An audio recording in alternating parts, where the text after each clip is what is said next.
Hello everyone, दीप classes की online पाठशाला में आप सभी का स्वागत है।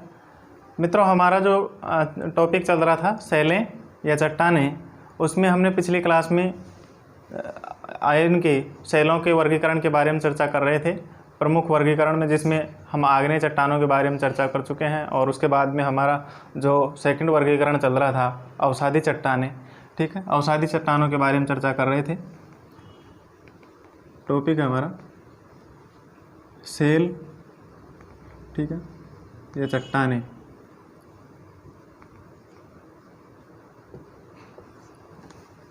इसमें आज का टॉपिक है हमारा अवसादी चट्टानों का जो वर्गीकरण चल रहा था, उसमें अखंडज सेल,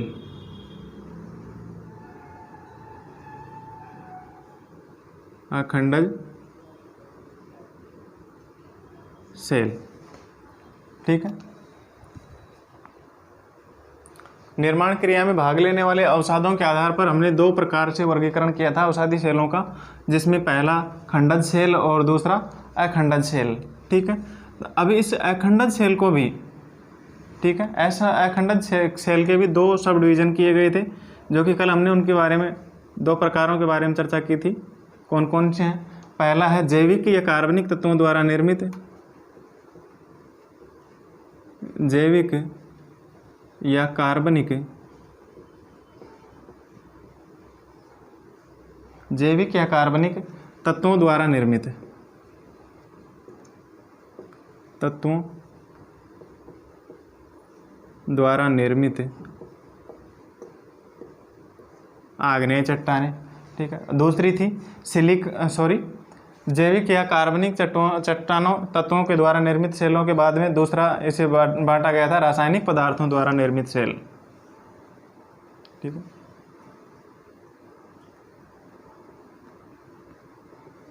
रासायनिक पदार्थों द्वारा निर्मित सेल, रासायनिक पदार्थों द्वारा निर्मित अवसादी सेलें, ठीक है।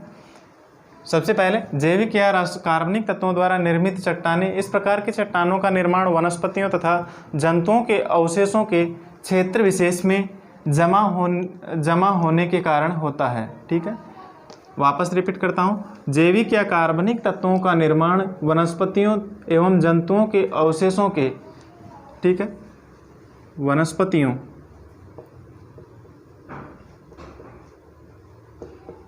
एवं और जंतुओं के अवशेषों, वनस्पतियों एवं जंतुओं के अवशेषों, ठीक है, के क्षेत्र विशेष में, अवशेषों के क्षेत्र विशेष में,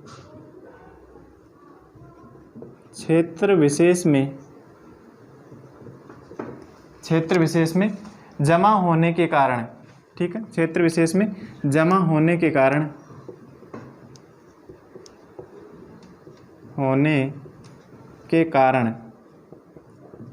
क्या होता है? इन जैविक या कार्बनिक तत्वों द्वारा निर्मित चट्टानों का निर्माण होता है, ठीक है। इसके भी तीन सब डिवीजन किए गए हैं। पहला है चूना प्रधान,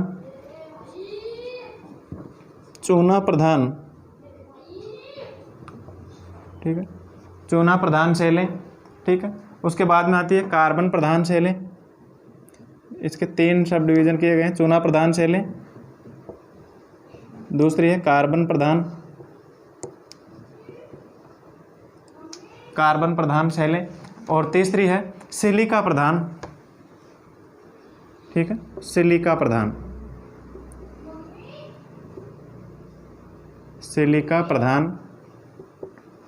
सेलें या सिलिका प्रधान चट्टानें, ठीक है। एक बार वापस रिपीट कर देता हूँ, जैविक या कार्बनिक तत्वों द्वारा निर्मित चट्टानें वनस्पतियों एवं जंतुओं के अवशेषों के क्षेत्र विशेष में जमा होने के कारण क्या होती है, इस प्रकार की चट्टानें निर्मित होती है। इनको भी 3 सब डिवीजनों में उपभागों में बांटा गया है, जिसमें चूना प्रधान ऊज, दूसरा कार्बन प्रधान शैल और तीसरी है सिलिका प्रधान चट्टान या सिलिका प्रधान शैल। ठीक है, सबसे पहले चूना प्रधान शैल। चूना प्रधान शैलों में क्या होता है, जंतुओं के अस्थि पंजर और वनस्पतियों के अवशेष निर्मित होते हैं।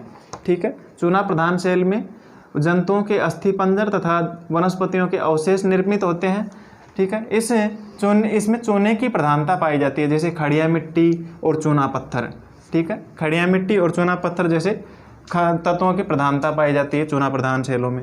ठीक है, और कार्बन प्रधान शैल होती है, इसमें कार्बन प्रधान शैलों में क्या होता है, इसमें वनस्पति अवशेषों के भूगर्भिक हलचल के कारण भूसतह के नीचे दबने से कार्बन प्रधान शैलें निर्मित होती है। ठीक है, एक बार वापस रिपीट कर देता हूँ। वनस्पति शैलों के भूगर्भिक हलचल के कारण भूसतह के नीचे दबने से इस प्रकार की चट्टानें निर्मित होती है। ठीक है, जैसे इसमें कार्बन जिन चट्टानों में कार्बन की प्रधानता पाई जाती है, जैसे कोयला। ठीक है, कोयला खनिज कहाँ पर पाए जाते हैं, जहाँ पर कार्बन की प्रधानता पाई जाती है वहाँ पर कोयला खनिज पाया जाता है। ठीक है, तो यहाँ पर अब जहाँ पर सर्वाधिक मात्रा में कार्बन की मात्रा पाई जाती है, उसी प्रकार से कोयले के अलग अलग स्थानों पर अलग अलग प्रकार पाए जाते हैं। ठीक है, जो जिसमें सर्वोत्तम कोटि के हम कोयले की बात करें तो सबसे उत्तम कोटि का कोयला माना जाता है एंथ्रेसाइट। ठीक है, जिसमें सर्वाधिक मात्रा में कार्बन पाया जाता है। ठीक है, तो कार्बन ये 4 प्रकार के होते हैं कोयले, एंथ्रेसाइट, बिटुमिन, लिग्नाइट और पीट। ठीक है, जिनमें कार्बन की मात्रा होती है, सर्वाधिक मात्रा होती है, अर्थात सबसे उच्च कोटि का जो कोयला पाया जाता है वह होता है एंथ्रेसाइट, जिसमें लगभग कितना होता है एंथ्रेसाइट कोयला में, ये 4 प्रकार के होते हैं ना,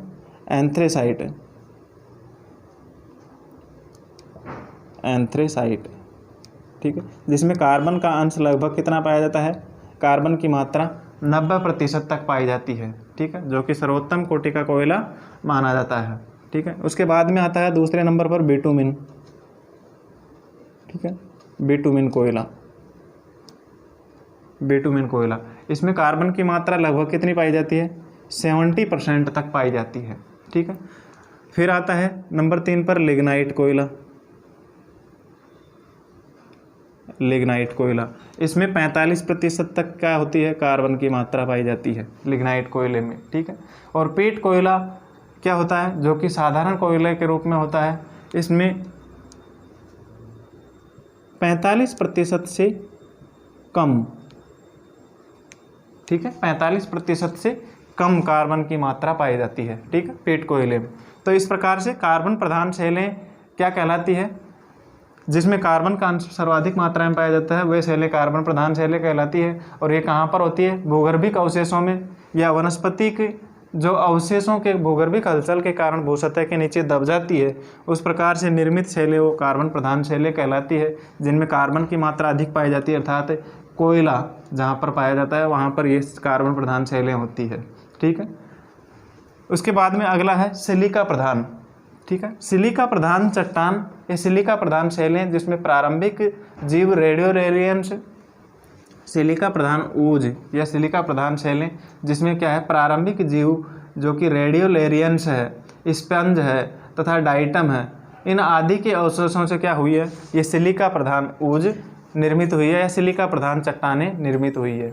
ठीक है, वापस रिपीट करता हूँ कि सिलिका प्रधान चट्टानों का निर्माण किनसे हुआ है, प्रारंभिक जीव जो रेडियोलेरियंस थे, स्पंज और डाइटम, उनके अवशेषों से सिलिका प्रधान चट्टानों का निर्माण हुआ है। इसमें किसकी प्रधानता पाई जाती है, सिलिका प्रधान चट्टानों में सिलिका की प्रधानता पाई जाती है। ठीक है, और इनका रंग कैसा होता है, सफ़ेद। इनका रंग कैसा होता है, सफ़ेद, पीला या फिर भूरा। ठीक है, सिलिका प्रधान चट्टानों का रंग पीला, सफ़ेद या फिर भूरा होता है। ठीक है, तो इस प्रकार से ये थी जैविक या कार्बनिक तत्वों द्वारा निर्मित शैलें। ठीक है, अगला है रासायनिक पदार्थों के द्वारा निर्मित शैलें। ठीक है, अब रासायनिक पदार्थों के द्वारा निर्मित चट्टानें जो कि रासायनिक क्रियाओं जैसे ऑक्सीकरण और कार्बोनेशन की क्रियाओं के द्वारा चट्टानों में घुलनशील तत्वों को अन्यत्र निक्षेपण करके चट्टानों का निर्माण होता है, वह चट्टानें कौन सी है? रासायनिक पदार्थों द्वारा निर्मित चट्टानें कहलाती है, जिसका एग्जाम्पल है, जैसे एग्जाम्पल है इसका, जैसे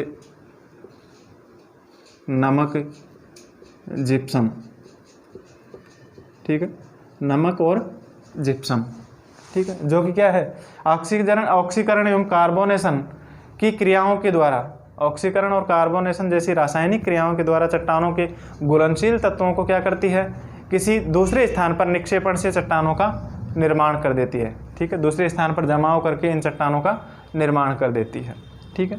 तो इस प्रकार से ये थी अखंडज सेलें, ठीक है। अगला है अवसादी सेलों का सेकंड जो वर्गीकरण था उसकी चर्चा करेंगे।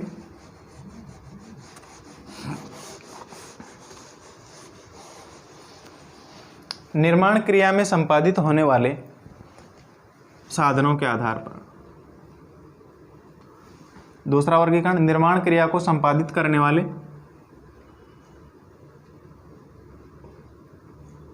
निर्माण क्रिया को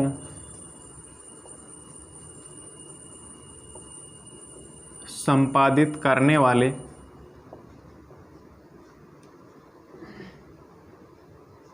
निर्माण क्रिया को संपादित करने वाले साधन के आधार पर, ठीक है, करने वाले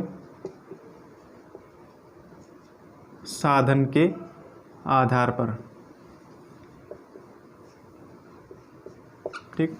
निर्माण क्रिया को संपादित करने वाले साधन के आधार पर किस प्रकार से अवसादी सेलों का वर्गीकरण किया गया है, ठीक है। इन चट्टानों के निर्माण में अपर्दन और परिवहन साधन दोनों ही मुख्य भूमिका निभाते हैं, ठीक है। निर्माण क्रिया में अपर्दन और परिवहन, ठीक है, अपर्दन और परिवहन दोनों ही क्या करते हैं, महत्वपूर्ण भूमिका निभाते हैं दोनों ही साधन। इस आधार पर अवसादी चट्टानों को क्या किया गया है, दो भागों में बांटा गया है। निर्माण क्रिया के को संपादित करने के आधार पर इनको दो भागों में बांटा गया है। पहला है आयोलियन या वायु निर्मित सेल। पहली है आयोलियन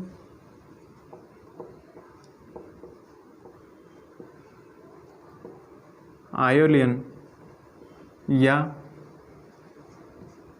वायु निर्मित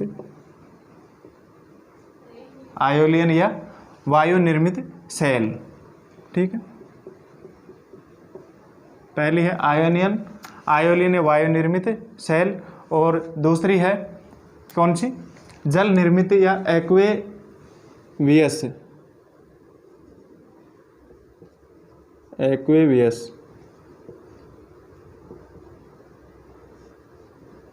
या फिर जल निर्मित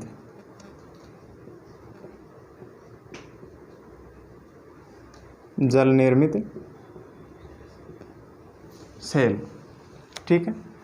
और अगली है ग्लेशियल या हिमानी निर्मित सेल।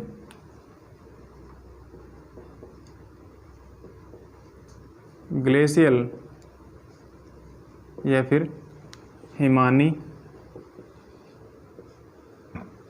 निर्मित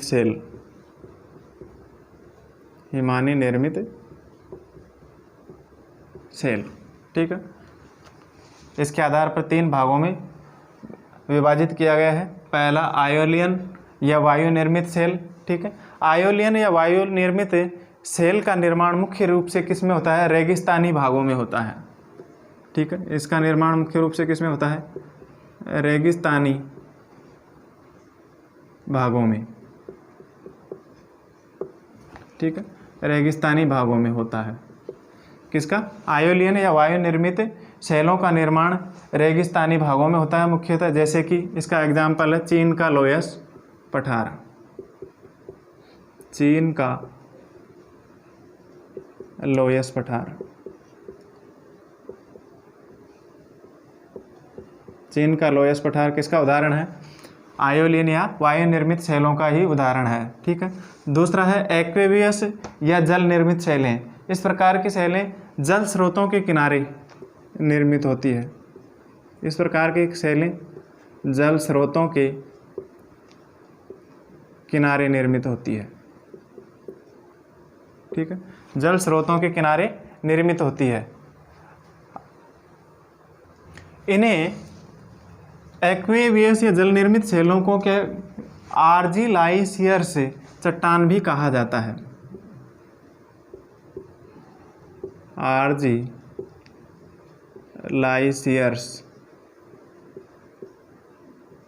ठीक है, आर्जिलाइसियर्स चट्टान भी कहा जाता है। ठीक है, एक्वेवियस या जल निर्मित शैलों को आर्जिलाइसियर्स चट्टानें भी कहा जाता है। जैसे सागर जलीय परतदार चट्टानें हैं, इसका एग्जाम्पल है सागर जलीय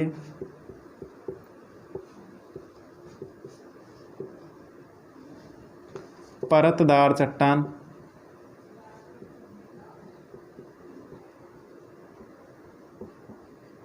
ठीक है, सागर जलीय परतदार चट्टान तथा झील निर्मित या झील कृत परतदार चट्टान, नदी कृत परतदार चट्टान इसके प्रमुख उदाहरण हैं। ठीक है, उसके बाद में अगला है ग्लेशियल या हिमानी निर्मित शैलें, जो कि क्या है उच्च पर्वतीय एवं उच्च अक्षांशीय क्षेत्रों में। ठीक है, कहाँ पर निर्मित होती है? उच्च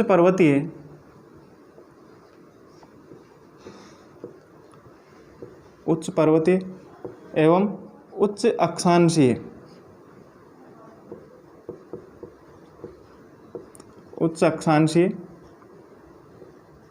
क्षेत्रों में। ठीक है, उच्च पर्वतीय एवं उच्च अक्षांशीय क्षेत्रों में इस प्रकार की शैलें निर्मित होती है, जिन्हें हिमोड या मोरेन कहा जाता है। ठीक है, जिन्हें किस नाम से जाना जाता है? हिमोड, जिन्हें हिमोड या मोरेन कहा जाता है। हिमोड या मोरेन कहा जाता है। ठीक है, ग्लेशियल या हिमानी निर्मित शैलें होती है जो कि उच्च पर्वतीय या उच्च अक्षांशीय क्षेत्रों में निर्मित होती है, जिन्हें हिमोड या मोरेन कहा जाता है।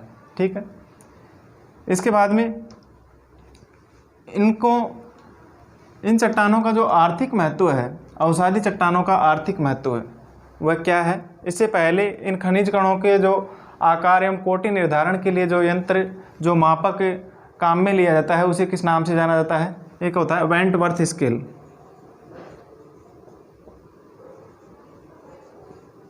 Wentworth scale. ठीक है, अवसादी शैलों का आर्थिक महत्व से पहले हम देखते हैं वेंटवर्थ स्केल क्या है। ठीक है, यह वेंटवर्थ मापक किसे कहा जाता है? तो वेंटवर्थ मापक क्या होता है? खनिज कणों के आकार के अनुसार उनके कोटि निर्धारण के लिए भूवैज्ञानिकों द्वारा जो अपनाया गया मापक है वो क्या कहलाता है? वेंटवर्थ स्केल या वेंटवर्थ मापक कहलाता है। ठीक है, वापस रिपीट कर देता हूँ कि भूवैज्ञानिक खनिज कणों के अनुसार या खनिज कणों के आकार के अनुसार उनके कोटि निर्धारण के लिए भूवैज्ञानिकों के द्वारा अपनाए गए मापक को वेंटवर्थ मापक कहा जाता है। ठीक है, आगे है अवसादी शैलों का या अवसादी चट्टानों का आर्थिक महत्व।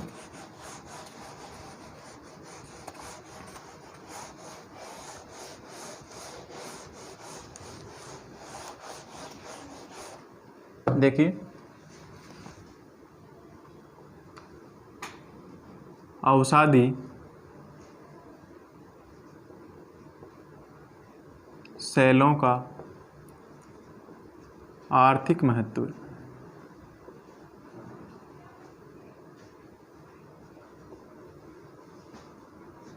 आर्थिक महत्व, ठीक है, किस प्रकार से यह आर्थिक रूप से उपयोगी है। ठीक है, कौन कौन से प्रमुख महत्व हैं अवसादी शैलों के?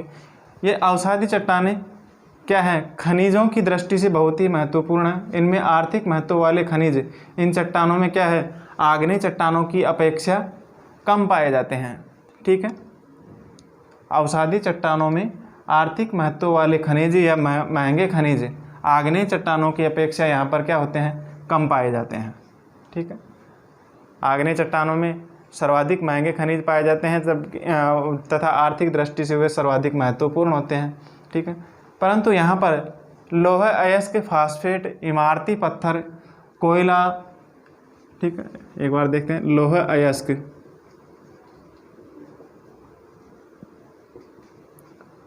लोहा अयस्क फास्फेट,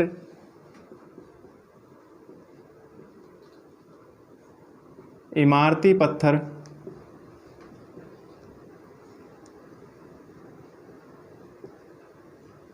इमारती पत्थर, कोयला, ठीक है, और सीमेंट, कोयला सीमेंट बनाने वाले पदार्थों के स्रोत इन्हीं चट्टानों में मिलते हैं। ठीक है, कहाँ पर मिलते हैं?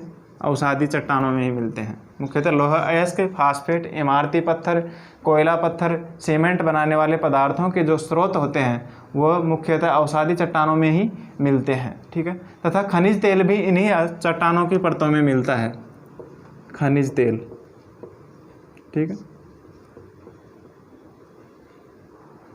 खनिज तेल भी कहाँ पर मिलता है? अवसादी चट्टानों में ही मिलता है। ठीक है, बहुत सी उपजाऊ मिट्टियाँ भी अवसादी चट्टानों से ही बनती है। ठीक है, बहुत सी जो उपजाऊ मिट्टियाँ हैं वो भी क्या है? अवसादी चट्टानों से ही बनती है। जैसे सिंधु गंगा का मैदान का जो जमाव है वो किस प्रकार की मिट्टी का है? अवसादी सेलों का जमाव ही है। ठीक है, सिंधु गंगा के मैदान में अवसादी जमाव ही मिलता है। सिंधु गंगा का मैदान,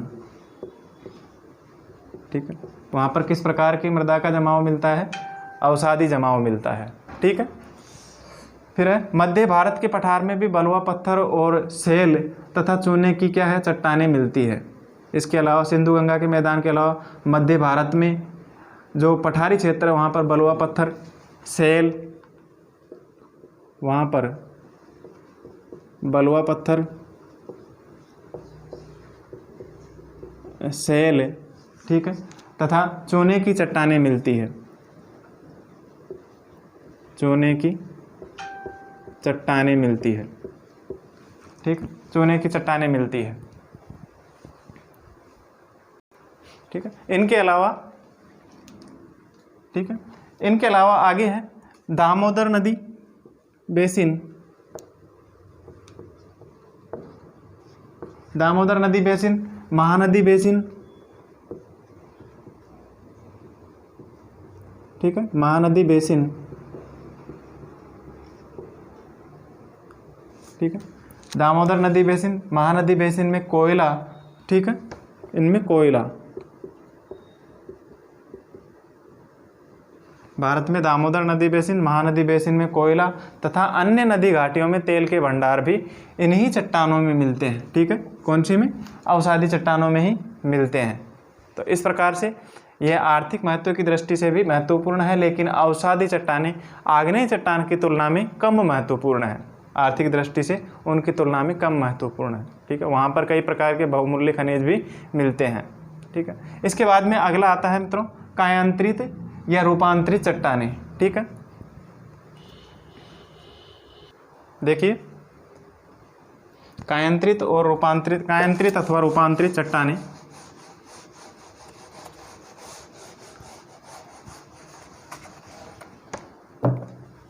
कायांतरित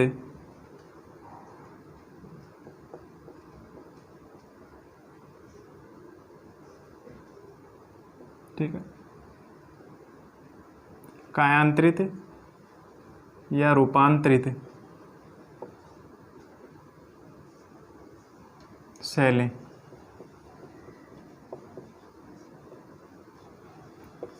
कायांतरित या रूपांतरित शैलें या चट्टानें। ठीक है, इसकी डेफिनेशन जान लेते हैं, बाकी इसके बारे में हम डिटेल से चर्चा हम अगली क्लास में करेंगे। देखिए कायांतरित चट्टानें या रूपांतरित चट्टानें, इसकी डेफिनेशन साधारण सी, भूगर्भ के ताप, दाब तथा संस्पर्श एवं विशेष रसायनों के प्रभाव से यदि चट्टानों का एक स्थान से क्या हो जाता है? दूसरे स्थान पर, ठीक है, या चट्टानों का, वापस रिपीट करता हूँ, भूगर्भ के ताप, दाब, संस्पर्श तथा विशेष रसायन के प्रभाव से यदि चट्टानों के भौतिक गुणों में परिवर्तन हो जाए और सामान्यतः वे रासायनिक गुण वहीं बने रहे।